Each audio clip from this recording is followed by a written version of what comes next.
I've only been back to Australia a couple of times.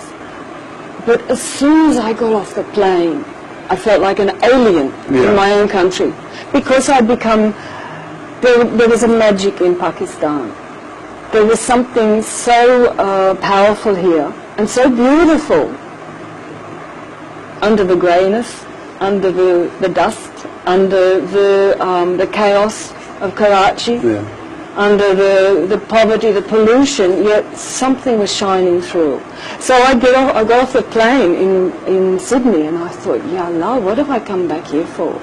And I felt completely out of place. But do you feel completely at home here? I feel a lot more at home here now than I did in Australia, than I do when I go back to Australia. But do you think people here totally accept you now? I think they do. I'm a Muslim.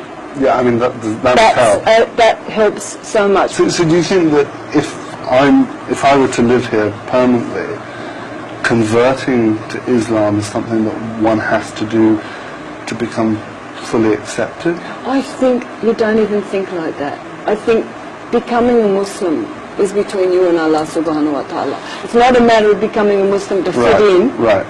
It's becoming a Muslim because you have to become a Muslim. But do you think I can live here as a non-Muslim and fit in and be accepted? Look, you're frightened, I know you're frightened. I was very frightened and I wanted to run back to Australia.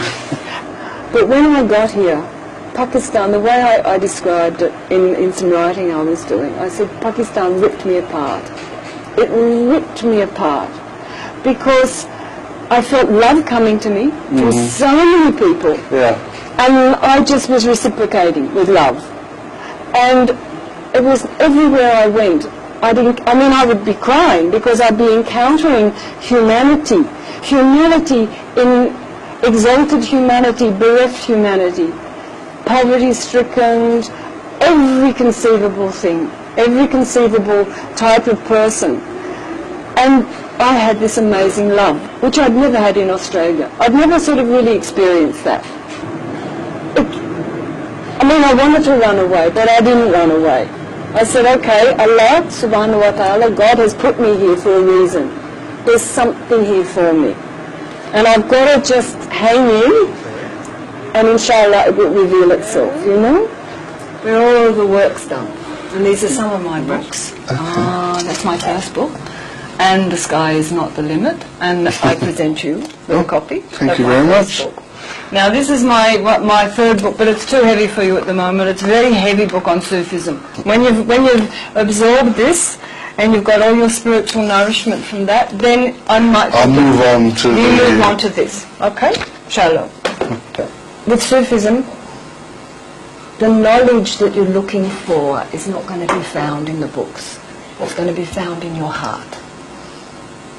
But I'm not doubting you at all. And you seem very content, and you know what you're talking about is clearly coming right from the heart. I hope it goes to your heart, inshallah. Inshallah. But what about back home? Do people not think you're slightly they think you're bananas. They think you're crazy.